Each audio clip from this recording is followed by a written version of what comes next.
الحمد لله رب العالمين والصلاة والسلام على سيدنا محمد وعلى آله وأصحابه وأزواجه ذرياته على عباد الله الصالحين. إن الحمد لله نحمده ونستعينه ونستغفره ونعوذ بالله من شرور أنفسنا وسيئات أعمالنا. من يهدي الله فلا مضل له ومن يضلل فلا هادي له. أشهد أن لا إله إلا الله وحده لا شريك له وأشهد أن محمد عبده ورسوله. فإن أحسن الحديث كتاب الله وخير حدي محمد صلى الله عليه وسلم وشر الأمور محدثاتها وكل محدثة بدعة وكل بدعة ضلالة وكل ضلالة في النار. اللهم إني أعوذ بك من عذاب النار. قال الله سبحانه وتعالى: يا أيها الذين آمنوا اتقوا الله حق تقاته ولا تموتن إلا وأنتم مسلمون. اللهم صل على سيدنا محمد وعلى آله وأصحابه وأزواجه ذرياته وعلى عباد الله الصالحين. Assalamu alaikum warahmatullahi wabarakatuh. Alhamdulillah, ndugu zangu,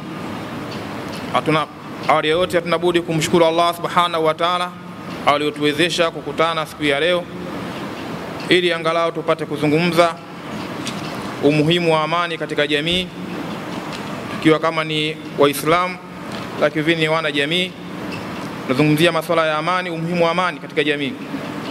Naangalia kwenye Qur'ani au kwenye Uislamu Allah subhanahu wa ta'ala anavyoizungumzia amani na mtume wetu Muhammadin.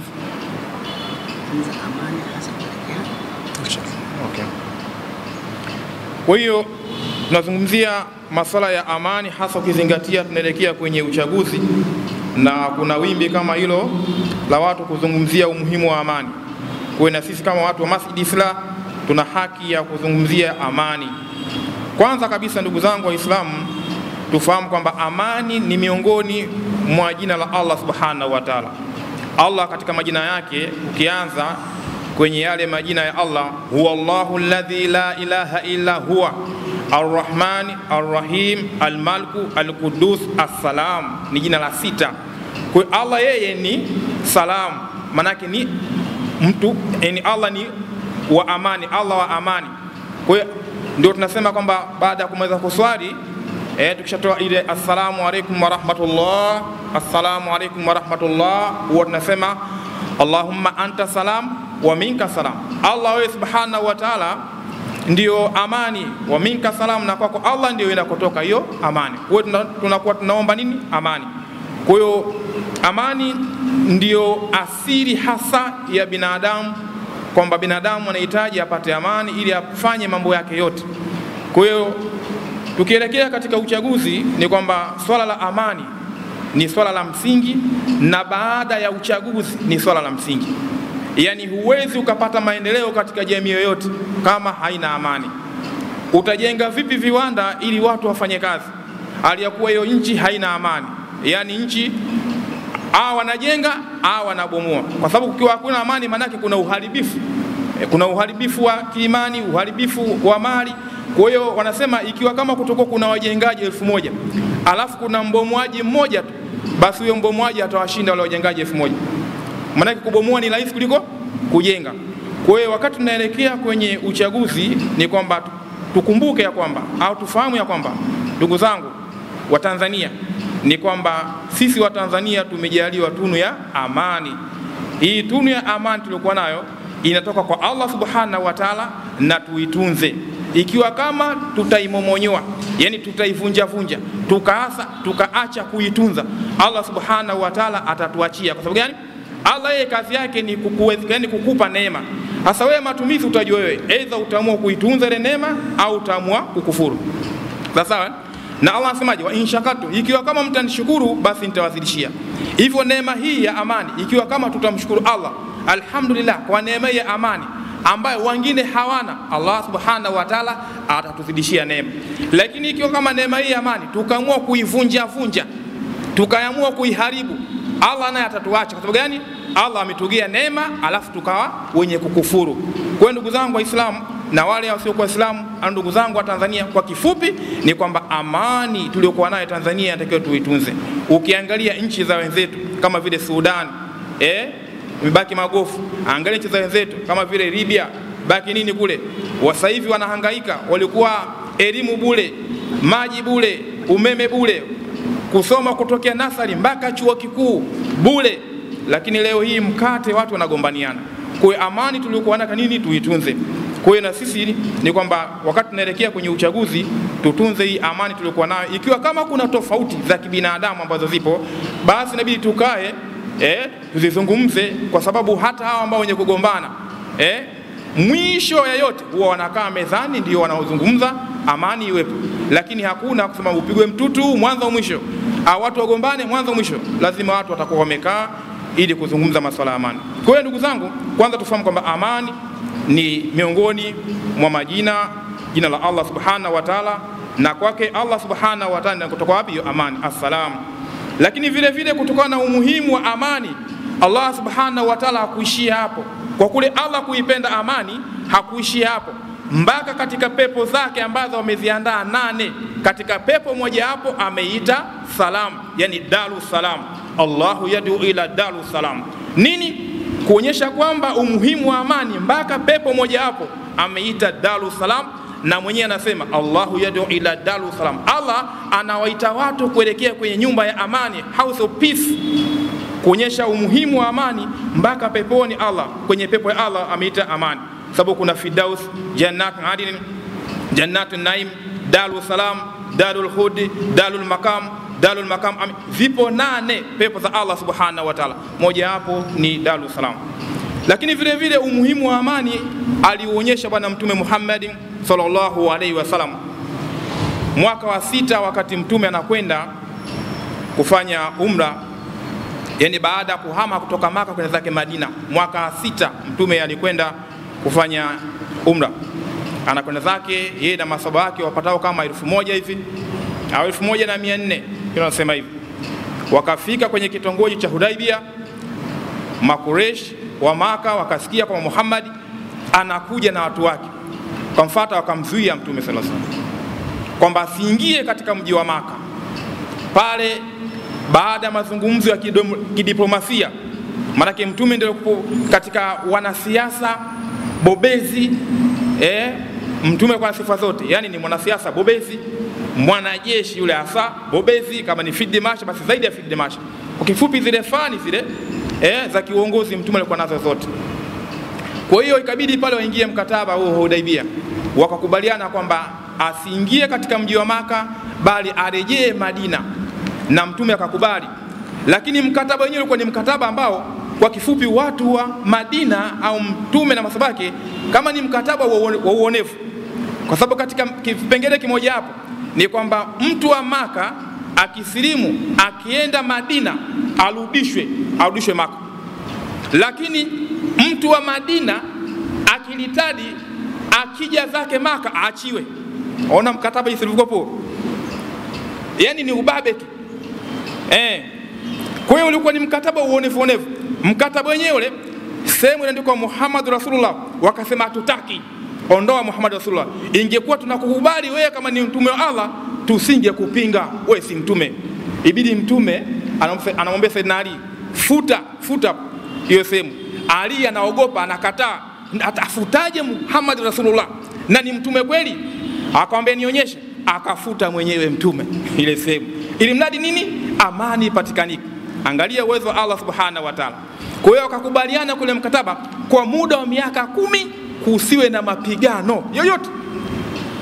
Alafu mataifa mengine ya Kiarabu yanayotaka kuunga itifaki kwa Makureshi kule watu wa Maka waunge, au wanayotaka kuunga kwa Muhammad sallallahu alaihi wasallam waunge, wakakubaliana hivyo. Kwa kuna baadhi mataifa ya Kiarabu yakaunga watu wa Maka, wengine wakaunga kwa Mtume Muhammad sallallahu alaihi wasallam. Lakini mkataba huo ambao ulikuwa unaonekana una uonevu na Saidna Omar ulimchukiza kweli kweli, ndio mkataba uliosababisha watu wasipigane kwa muda wa miaka 10.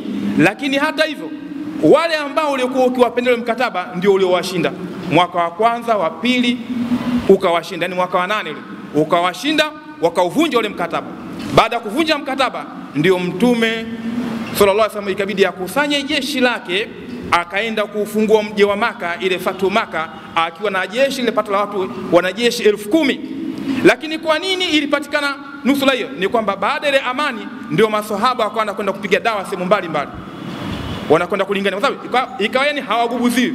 ile athari ile ndio Uislamu ukakua mpaka kufikia hapa. Kwa hiyo ikiwa katika Uislamu amani ndio inayopeleka mbele, basi hata katika jamii nyingine vile vile amani ndio inayopeleka mbele. Katika nchi yetu ya Tanzania, ili maendeleo yapatikanike, lazima ipatikanike amani. Hivyo viwanda, madaraja, ukiangalia mimi katika miradi yote ambayo serikali ya awamu ya 6 wanaizungumzia kujinadi kwamba wamefanya vizuri, mimi miradi yote naiona ya kawaida, akili yangu mimi, lakini yeye naikubali. Lakini katika mradi ni mmoja huo mradi mmoja mimi ndio umeniacha hoi sana, ule mradi ambao Rais wa Jamhuri ya Muungano wa Tanzania Mama Samia aliofungua kule na Mtumbo, mradi wa kufua umeme kwa kupitia uranium, madini uranium. Ukiingia katika Google ukitafuta utaona, ukisearch utaona. Mimi niliusearch nikauona mradi ambao wameingia mkataba. Ile kampuni ni kampuni ya Urusi, tena ipo chini ya government ya nishati, ambayo ndio mama ameingia kule. Manake ule mradi kama utakuwa umeshamili, umekubali, manake hata matatizo ya umeme Tanzania itakuwa nini? Hayapo tena. Masuala ya uzalishaji katika viwanda kutoka kwenye nishati ya umeme ya uhakika. Sasa ikiwa kama hapo zinatokea fujo, sasa niambie, zinatokea fujo, huo umeme utaufua vipi ikiwa miundombinu ndio watu wanaiharibu? Sasa mfano, kwa hiyo amani na utulivu katika jamii yoyote ile ndio inasababisha maendeleo. Kwa hiyo tukielekea kwenye uchaguzi, inabidi watu tuchunge sana swala hili la amani ya uchaguzi. Kama kuna tofauti zozote na ziwezi zikakosekanika, tukia watu tukae, au watu wakae wakubwa wapate kujadili vipi tunatatua. Lakini vile vile baada ya kuangalia mkataba Hudaibia, ile amani umuhimu wake na jinsi gani inaleta faida katika Uislamu, tuangalie katika suratul Qadr. Ile inasema kwamba baada a'udhu billahi minash shaitani rajim, bismillahir rahmanir rahim, inna anzalnahu fi lailatul qadr, siku ambayo muhimu mno, ina utukufu mno, siku ambayo Allah anaisifia malaika wanashuka, waruhu vile vile na Jibril alayhi salam. Wengine wanatafsiri ruhu manake na Isa alayhi salam, wengine wanatafsiri ruhu manake na roho za waja wema huwa zinashuka usiku wa Lailatul Qadr. Lakini na utukufu wake wote Allah subhanahu wa ta'ala anafana, haitoshi. Salamun hiya, usiku una amani, manake kule kushuka Jibrili ile wa ruhu fia na vitu vingine vyote vingekuwa havina maana ikiwa kama ule usiku hauna amani. Kwa ile amani ndio imeta conclusion ule usiku uonekane ni bora. Salamun hiya hatta matla'il fajr, amani hapo Allah anaisisitiza yeye mwenyewe, salam wa minka salam, yeye Allah ndio amani na kwake ndio kwa nini amani. Sasa lakini vile vile amejalia usiku wa Lailatul Qadr, Allah amejalia amani. Lakini haishi hapo, tunachukua dondo jamani, haishi hapo amani. Baadhi ya kama Nabii Isa alayhi salam au Yesu, yeye baada ya kuona umuhimu wa amani kajitolea salamu yeye mwenyewe. Ukienda kusoma katika surati Maryam, Nabii Isa kajitolea salamu yeye mwenyewe, salamu alayya, amani ya Allah iwe juu yangu mimi siku niliyozaliwa, siku yangu ya kufa na siku yangu ya kufufuliwa. Yani kajitolea mwenyewe salamu, yeye hakutaka hata kusubiria kwamba Allah mtolee salamu. Baadhi ya mitume wametolewa salamu na Allah.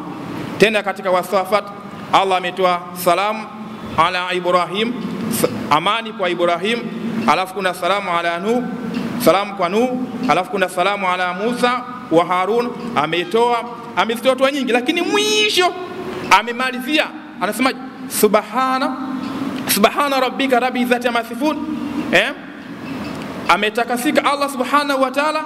Lakini kwenye aya kama 181 pale anasema subhana rabbika rabbil izzati amma yasifun wa salamun mursalin walhamdulillahi rabbil alamin wa salamun mursalin. Yani ametoa salamu ya Allah iwe juu mursalin, mitume wote pale ameweka conclusion ni wote, yani tunawajua na wale ambao hatuwajui, kwa sababu katika Qur'ani mitume ambao wameorodheshwa ni 25, lakini mitume wanafika kiasi kama 124,000. Kwa hiyo salamu ya pale manake amekusanya wote tunaowajua na tusio wajua, kuonyesha nini? Umuhimu wa salamu, umuhimu nini wa amani. Vipi wewe uicheze amani? Kwa hiyo ndugu zangu, tusifanye masiala, amani inatakiwa itunzwe. Kama kuna tofauti, watu waambizane, watu wakae kitako, watu wanaelekezana, watu wanaelewa maana. Wanaelewa nini maana?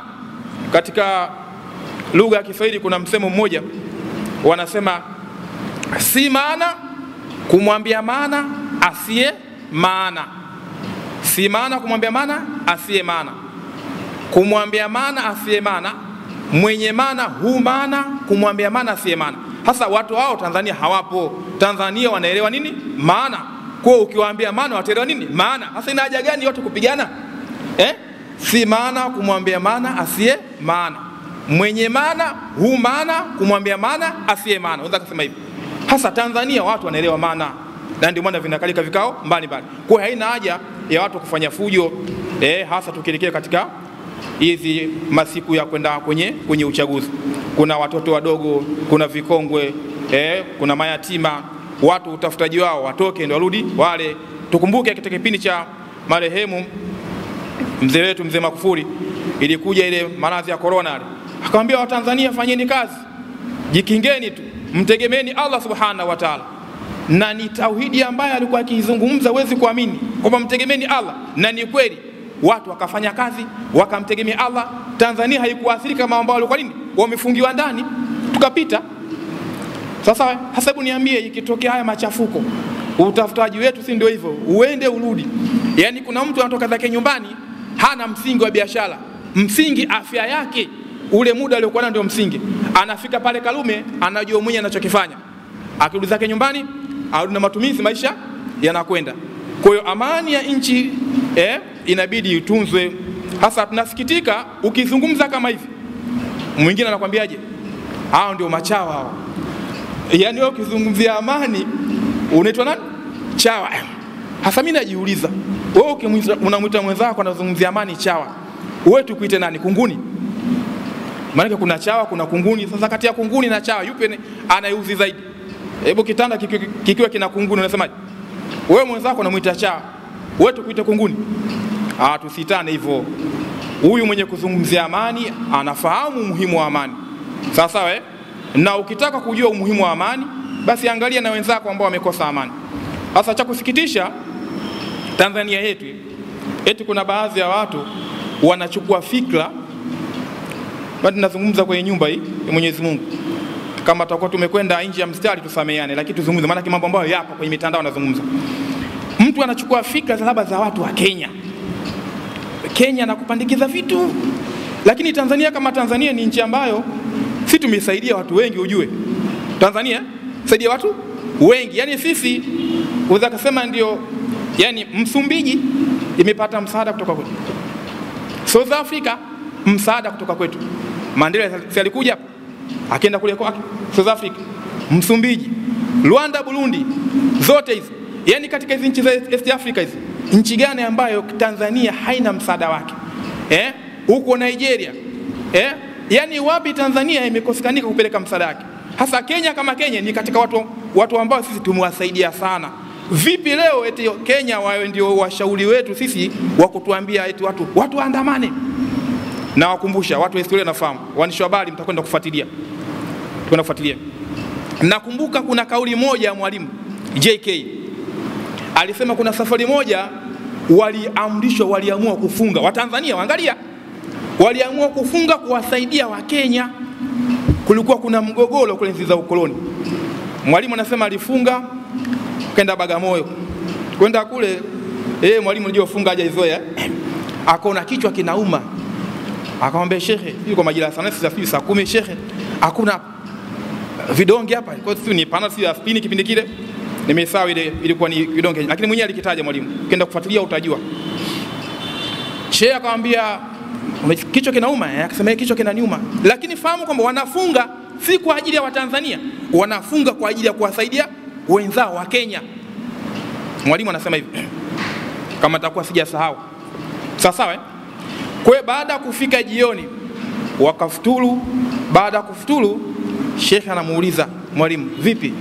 Kichwa bado kinauma? Anasema kichwa kiume kimetulia. Kwa maana ilikuwa ni nini? Saumu imekuwa nini? Imekuwa ni kali, ndio maana mpaka ikafikia kichwa. Sasa angalia, imefikia sisi wa Kenya zama hizo tunawasaidia mpaka yale mahitaji ya kiroho. Sasa weka pembeni msaada huu. Kuna kipindi fulani nimeusahau mwaka, lakini alikwenda Mzee Mkapa kule, akaleta suluhu kule Kenya, waligombana mambo yakaenda.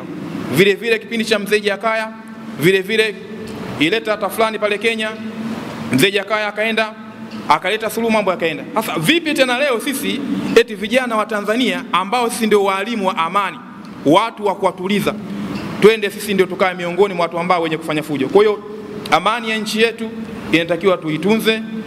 Kwa kuitunza amani ya nchi yetu ndivyo Allah subhanahu wa ta'ala au Mwenyezi Mungu mtukufu atakapoweza kutusaidia. Kwa hiyo kwa wale ambao vijana na usieni sana, msingie kwenye mkumbo huo wa maandamano kwa jambo ambalo hulijui. Dunia ina fitna sana. Dunia ina fitna. Yani yule ambaye anayetangulia mbele kukuambia jambo sio yeye mwenyewe, yupo huko nyuma ndio mwenye jambo lake. Nataka niwapeni mfano hai ili pate kujua kwamba dunia ina fitna. Miaka fulani kulikuwa kuna vita kule Afghanistan, wakipigana na mnusi. Wale vijana wa Taliban hapo tukamati hapo, wanapigana na mnusi. Lakini wale vijana wakati wanapigana na mnusi, mfadhili mkubwa ana mapigano kwa Marekani. Vijana wale wameivishwa itikadi kwamba pambaneni, piganieni dini yenu, msikubali kuonewa, huyu kafiri aondoke, mnusi. Wale vijana kweli, ndio Muislamu ukimwambia ajitawale katika sheria ya Kiislamu anafurahia sana. Kwa hiyo wale wakaingia katika vita, wakapambana na mnusi, wakamngoa mnusi. Lakini ufadhili, jinsi ya kupiga zile bunduki, kila kitu, wafundishaji wa Marekani, kufungua bunduki, kuisafisha, kila kitu wa Marekani. Swali linakuja, Marekani kutoka na lini Marekani akamsaidia Muislamu apate kupata ile dola ya Kiislamu? Yani hiyo ufahamu. Kwa maana kumbe hicho kakifanya Marekani ni kwamba aliogopa kujitokeza moja kwa moja kupigana na mrusi superpower mwenzake, akaona ngoja nitumie hawa vijana wa Kiislamu wa Taliban wapate kupambana naye. Baada ya mrusi kungoka, yeye Marekani akaogekea wa Taliban, akawapiga, akawamaliza. Vijana mmeelewa? Yani kuna sayansi ya fitna. Kwa hiyo sio kila kinachokuja kinakuja kwa manufaa yako. Kuna kingine kinakuja unakiona ni kizuri, sio kwa manufaa yako. Hiyo ni elimu, wasema elimu ya nani? Iblis maluni. Ngoja niwape mfano mmoja. Kuna kisa kimoja cha shetani. Ipo vile vitatu hivi. Wanasema safari moja shetani alikwenda kuzuia ukuta ili mcha Mungu asife. Shetani huyo.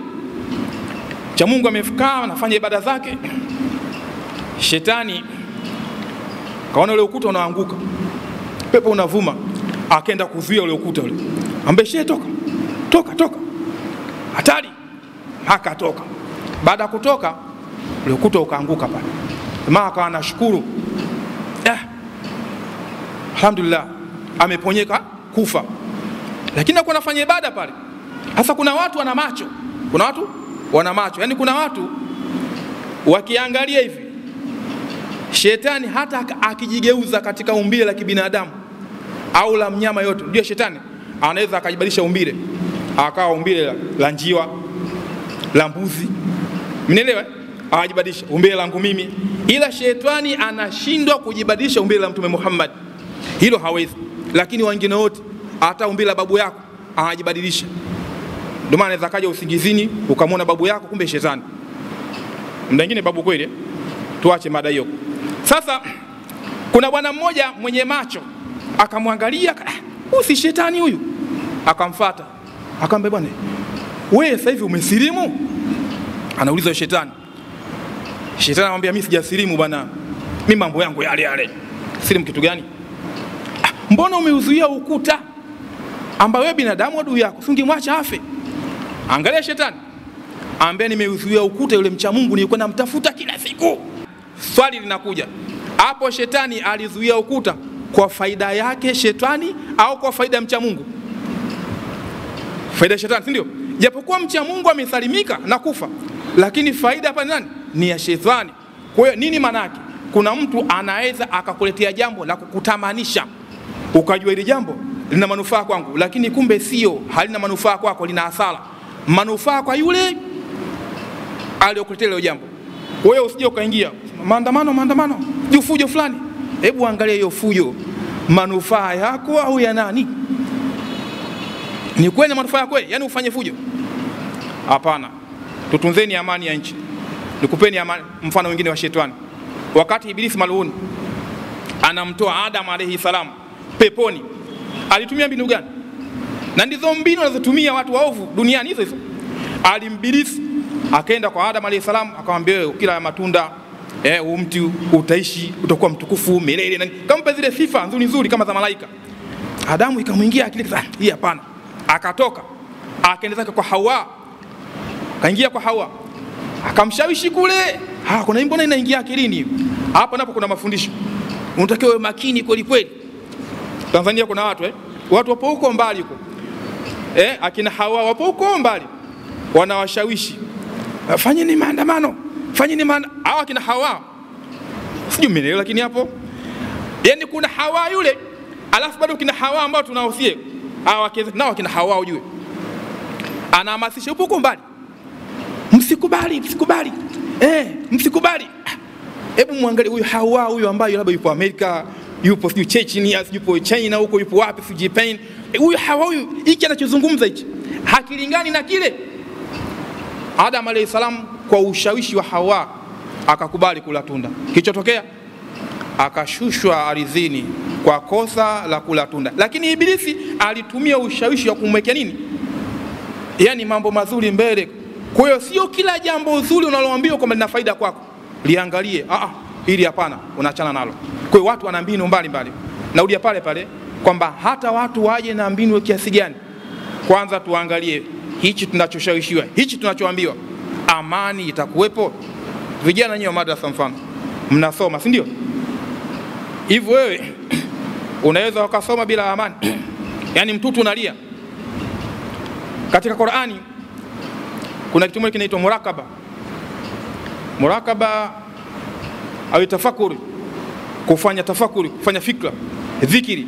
Kuna dhikiri ya tafakuri, alafu kuna dhikiri la ilaha illallah ya maneno. Sasa kuna ile dhikiri ya tafakuri ambao wanafanya watu wa dhikiri, unakuta anatulia anafanya dhikiri zake. Katika lugha ya Kiingereza wanaita meditation, nadhani kitu kama hiko, lugha ambayo anatumia mtu anatulia. Hivi niambie hivi, dhikiri ile pale ukifanya ndio inaingia kabisa katika moyo wako, yani ile unapata athari kuliko dhikiri unayofanya aliyokuwa na mawenge. Sasa unaweza kufanya dhikiri ile pale ambayo wewe ya kukuathiri moyo wako, aliyokuwa mtutu wa bunduki unalia. Ndio kwa ibada zote zinategemea nini? Amani ndio ibada zifanyike. Kupe mfano mwingine, katika Uislamu swala ni lazima uswali hata kama unaumwa, labda umelala umepitiwa, lakini vile vile ukilala ukiamka uswali. Katika hukumu ya swala mpaka ukiwa vitani, katika vita jihadi, unaambia uswali. Angalia hapo, sijui nakwenda mbali sana, lakini inshallah tutafahamiana kwa ajili ya Allah atatufahamisha. Nasema ndani ya uwanja wa vita unaambiwa uswali, lakini huwezi ukaswali ndani ya uwanja wa vita ikiwa amani hakuna. Sasa amani ya ndani ya uwanja wa vita inapatikanika vipi? Hapa angalia kwa makini, amani lazima iwepo ndio ibada zifanyike. Wanaposwali katika uwanja wa vita mnapigana, haya maneno mashehe tutakwenda kuongezea kwenye aya na hadithi, sitazungumza kidogo katika kurahisisha tu. Sawa cha msingi ifahamike, makusudi ni kwamba amani ya nchi, amani katika jamii ipatikanike. Hizi nyingine aya na hadithi ni nyongeza tu. Sawa katika jihadi mnaposwali, kundi moja linatakiwa lipigane, kundi lingine na swali, ili nalo swali kuna wengine wanaolinda hao na iswali. Angalia, inatafutwa amani hapo. Sijui tumeelewana hapo? Kundi moja linapigana kule, kundi moja na swali, hao na iswali, kuna wengine hawaswali, wamesimama wanawalinda hao wasije wakaswali, Allahu Akbar, watu wakaja kuwamaliza. Kwa imetafutwa amani ndani ya uwanja wa vita, ngam mtu aswali awe na utulivu. Hapa usalama nini upo, kwa sababu kuna watu hao wakishamaliza wanaondoka, wakiondoka wanakwenda kule, wale kule wanakuja hapa, hao wanaswali. Kwa hiyo inakwenda mzunguko huo mpaka wanamaliza. Nini hapa? Kwamba huwezi ukafanya ibada mpaka kuna amani. Hapa kwenye uwanja wa vita inatokea vita, mmepigwa au mmezidiwa, mnaambiwa mnakimbia wakati huku mnakimbia, huku mnaswali. Yani imefahamika hapo? Yani angalau ipatikanike amani, huku unakimbia. Maana kule kukimbia ndio kuitafuta amani yenyewe ujue. Maana adui humwezi hivyo. Ndio tumelana, lakini hapo jamani, mimi nazungumza maneno haya. Yani angalau tafute amani iwepo kijipande kidogo ndio ufanye ibada. Kwa hiyo huyu adui atumwezi leo. Je, tuswali? Haya, tukisema tuswali, wale wenzetu wamezidiwa, watatufikia hapa. Cha msingi hapa tunakimbia. Lakini sheria inakutaka uswali. Unaswali vipi? Hukumu inasema huku unakimbia, huku unaswali. Sasa ukitaka kujua unaswali vipi, kuna kimbia, tutauliza mashehe. Tutawaambieni. Ila mimi cha msingi ninachokuambia ni kwamba ili ibada yote ifanyike lazima ipatikanike nini? Amani. Kwa hiyo ndugu zangu, naudia msitizo ni kwamba amani lazima iwepo ili maendeleo katika jamii yapate kupatikanika. Kwa hiyo niseme tu kwa haya ambayo niliongea, Allah subhanahu wa ta'ala ajalie tuyafanyie kazi, kwa sababu kuna elimu alafu na kuelimika. Ukipata elimu alafu ukaifanyia kazi, ukaishi kwa mujibu wa ile elimu, ndivyo inavyotakiwa. Imeshindikanika, umekosa, hukupata elimu, unatakiwa uelimike. Hizi lugha mbali kidogo Elimu ni kule kukifahamu kitu nje ndani ukakinyambua. Mfano, daktari ana elimu ya ubaya wa pombe, alafu yeye ndio anakunywa, anajua athari zote mpaka mwilini inavyoathiri pombe, afu yeye ndio mnywaji wa pombe mkubwa. Wewe daktari atuseme kwamba hana elimu? Anayo elimu ya madhara nini ya pombe, lakini hajaelimika. Umeelewa? Lakini hapo haja nini, yeye anakunywa kweli. Alafu kuna mtu hajui madhara ya ndani ya mwili pombe inavyoathiri, anaambiwa na daktari usinywe pombe, pombe ina madhara, alafu anaacha. Kwa huyu aliambiwa na daktari asinywe pombe, pombe ina madhara, akaacha, huyu atakuwa ameelimika na atafaidika kuliko daktari mwenye elimu afakafanya nini, akawa anakunywa pombe. Kwa hiyo inatakiwa kwanza upate elimu na uelimike. Ikishindikanika, elimika, japokuwa elimu nini, elimu una. Kwa hata haya ambayo tuliongea hapa, tumuombe Mwenyezi Mungu tuelimike nayo. Sawa tuelimike nayo. Kuelimika nani vipi? Tuishi kwa mujibu wa nasaha tulizopeana, kwamba tusiwe sisi ni sehemu ya kusababisha nini, fujo, hasa ukiangalia tunakuelekea kwenye uchaguzi. Kwa haya tunazungumza yaende kwa wote. Kama ni rai, hatuna nguvu za kumlazimisha mtu kwamba asifanye fujo, lakini ni rai. Na mtu akikulai basi chukua rai yake. Ipo haja. Kwa kumalizia, kwa Tanzania yetu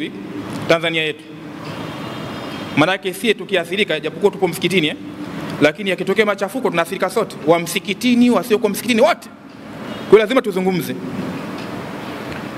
Wa Tanzania tumshukuruni Mwenyezi Mungu Subhanahu wa Ta'ala, tupo Tanzania. Lakini Tanzania kama Tanzania tufahamu kwamba ina historia nchi yetu hii. Neno Dar es Salaam ni mji wa amani, house of peace. Sasa Dar es Salaam, jina hili ukiingia katika mitandao ya historia inaonyesha alilitoa sultani wa Zanzibar mwaka 1866 katika kumbukumbu zangu ambazo nizo zitafuta sultani wa Zanzibar akaita Dar es Salaam kwenye Google, sije mkasema mimi ndio nimetoa kichwani. Kiingia kuitafuta utaiona. Katika kusoma kwangu singwe nikaingia, wakaanza kutoa ile historia ile jina Dar es Salaam, nasema imetoka katika Arabic, na ni kweli Dar es Salaam. Kwa Dar es Salaam ni mji wa amani. Tutunzeni amani kama jina letu Dar es Salaam. Lakini Tanzania kama Tanzania, kwamba ina asili ya dola kubwa kabisa ya Zanzibar, lakini vile vile huku Tanganyika kulikuwa kuna dola kubwa kabisa, dola ya Kilwa. Kwa hiyo Tanganyika kuungana na Zenji kule ni dola mbili ambazo konki, lugha ya vijana nasema madhubuti, zimeungana, ambazo zina historia nzuri. Kwa hiyo sisi kiasili tuna historia nzuri huko nyuma za dola, alafu zimekuja kuungana. Sawa. Kwa hiyo asili hii tuiendeleze. tusije tukawa sababu ya kuvunja asili hii ya historia yetu ni nzuri. Mwenyezi Mungu Subhanahu wa Ta'ala anapenda yale mazuri watu wayaenzi. Kama kuna tofauti watu wafanye nini? Warekebishe. Sasa ndugu zangu, watu warekebishe. Kwa kumalizia tu, baada ya swala tutafanya kisomo, maimamu watatuongoza angalau kusoma sura ambazo au dua ambayo itakayotuwezesha sisi nchi yetu Allah Subhanahu wa Ta'ala ajalie kuwa nchi ya amani na utulivu.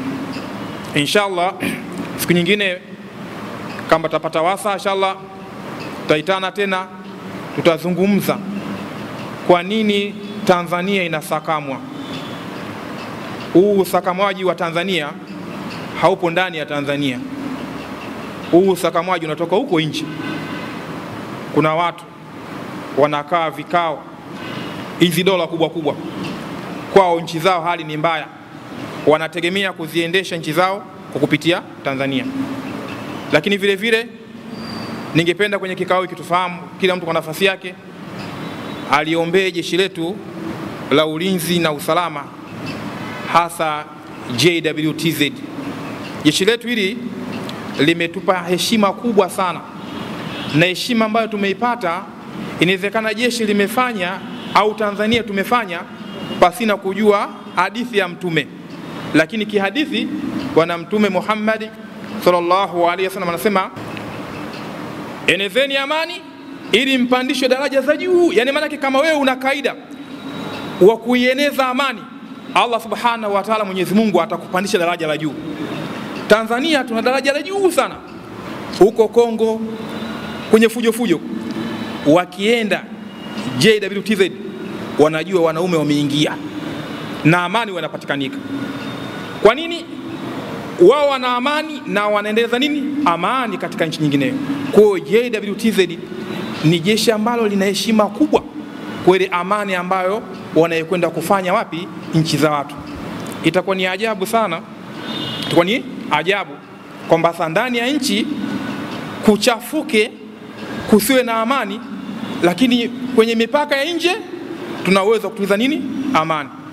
Na siku zote wanyonge ndio wanatakiwa waangaliwe, watunzwe ili wasiweze kuathirika na nini? Na machafuko. Siku zote jeshi, hata kwenye Uislamu, mnyonge ndio anaangaliwa zaidi, kwa sababu mnyonge hana pa kukimbilia. Kwa hiyo wanyonge tusiwe sababu wa kusababisha nini? Fujo, kwa sababu ukisababisha fujo Allah atatuacha. Lakini sie tuwe sababu wa kusababisha amani na utulivu katika jamii yetu. Kwa kusema haya, tuseme Allah Subhanahu wa Ta'ala atujalie kila laheri, ajalie viongozi wetu wawe viongozi ambao wenye kutuonea huruma. Sasa pasina kujali dini zetu, itikadi zetu, bali sisi watuonee huruma. Maana kwa lugha nyingine watukunjulie mbawa. Hawana mbawa, ni lugha tupate vimvuli vyao, maana tupate huruma zao. Na ndio kaida ya mkubwa. Mkubwa lazima wadogo aone nini? Huruma. Ikiwa mkubwa haone huruma wadogo, basi itakuwa ukubwa wake hauna faida katika jamii. Kwa hiyo tunaomba wenye mamlaka mbalimbali, wakuu wa nchi, waone huruma wadogo, ili inshallah maisha mengine yaendelee. Kwa kusema haya niseme subhanallahi bihamdi, subhanakallahumma bihamdik, wa nashhadu an la ilaha illa anta, astaghfiruka wa atubu ilaik. Subhana rabbika rabbil izzati amma yasifun, wa salamun mursalin, walhamdulillahi rabbil alamin.